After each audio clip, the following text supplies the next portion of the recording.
The Raven by Edgar Allen Poe. Once, upon a midnight dreary, while I pondered weak and weary over many a quaint and curious volume of forgotten lore, while I nodded, nearly napping, suddenly there came a tapping, as if someone gently rapping at my chamber door. "'Tis some visitor," I muttered, tapping at my chamber door. "Only this, and nothing more." Ah, distinctly, I remember it was in the bleak December, and each separate dying ember wrought its ghost upon the floor. Eagerly I wished the morrow. Vainly I had sought to borrow from my books surcease of sorrow for the lost Lenore, for the rare and radiant maiden whom the angels name Lenore, nameless here forevermore. And the silken, sad, uncertain rustling of each purple curtain thrilled me and filled me with fantastic terrors never felt before, so that now, to still the beating of my heart, I stood repeating, "'Tis some visitor entreating entrance at my chamber door, some late visitor entreating entrance at my chamber door. This it is, nothing more." And presently, my soul grew stronger. Hesitating then no longer, "Sir," said I, "or madam, truly, your forgiveness I implore, but the fact is I was napping, and so gently you came rapping, and so faintly you came tapping at my chamber door, that I scarce was sure I heard you." Here I opened wide the door. Darkness there. Nothing more. Deep into that darkness peering, long I stood there wondering, fearing, doubting, dreaming dreams no mortal ever dared to dream before. But the silence was unbroken, and the stillness gave no token, and the only word there spoken was the whispered word, "Lenore." This I whispered, and an echo murmured back the word, "Lenore."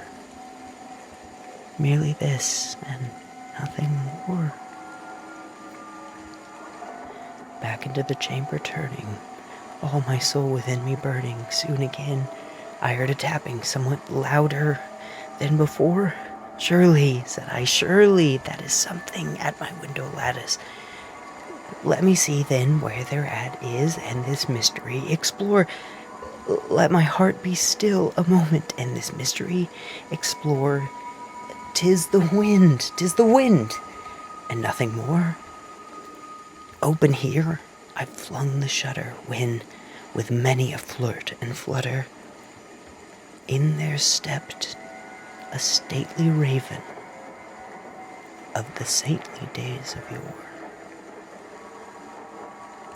Not the least obeisance made he, not a minute stopped or stayed he, but with mien of lord or lady perched above my chamber door, perched upon a bust of Pallas just above my chamber door, perched and sat and nothing more.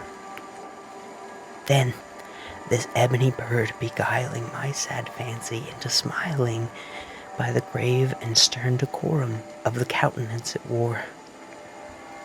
"Though thy crest be shorn and shaven, thou," I said, "art sure no craven, ghastly, grim, and ancient raven, wandering from the nightly shore.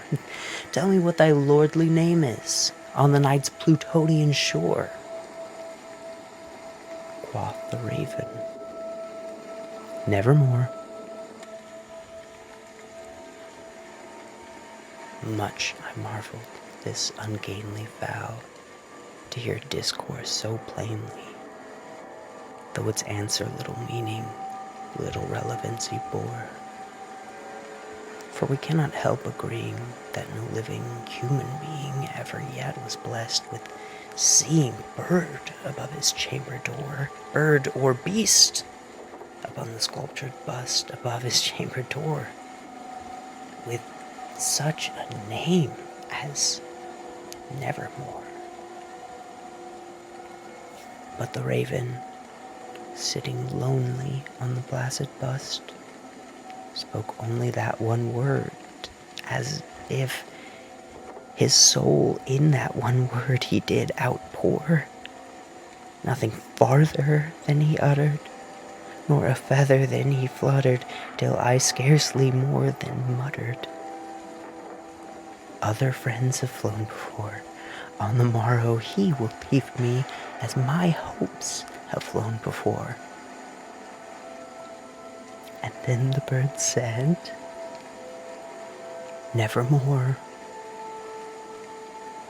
Startled at the stillness broken by reply so aptly spoken, doubtless, said I, what it utters is its only stock and store, caught from some unhappy master, whom unmerciful disaster followed fast and followed faster, till his songs one burden bore, till the dirges of his hope that melancholy burden bore of nevermore. But the raven, still beguiling all my fancy into smiling, straight I wheeled a cushioned seat in front of bird and bust and door. Then, upon the velvet sinking, I betook myself to linking fancy unto fancy, thinking what this ominous bird of yore, what this grim, ungainly, ghastly, gaunt, and ominous bird of yore meant in croaking nevermore. This I sat engaged in guessing, but no syllable expressing to the fowl whose fiery eyes now burned into my bosom's core. This and more I sat divining, with my head at ease reclining on the cushion's velvet lining that the lamplight gloated o'er. But whose velvet violet lining with the lamplight gloating o'er she shall press nevermore? Then, methought, the air grew denser, perfumed from an unseen censer, swung by seraphim whose footfalls tinkled on the tufted floor.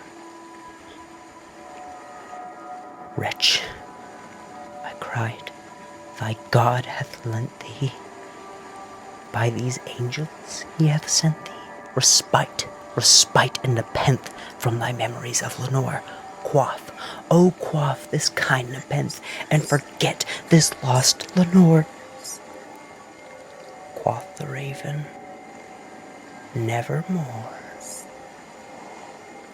Prophet, said I, thing of evil, prophet still, if bird or devil, whether tempter sent, or whether tempest tossed thee here ashore, desolate, yet all undaunted, on this desert land enchanted, on this home by horror haunted. Tell me truly, I implore, is there balm in Gilead? Tell me, I implore.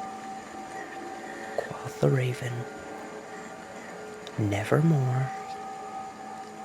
Prophet, said I, thing of evil, Prophet still, if bird or devil, by that heaven that bends above us, by that God we both adore, tell this soul, with sorrow laden, if, with the distant Aidenn, it shall clasp a sainted maiden, whom the angels name Lenore.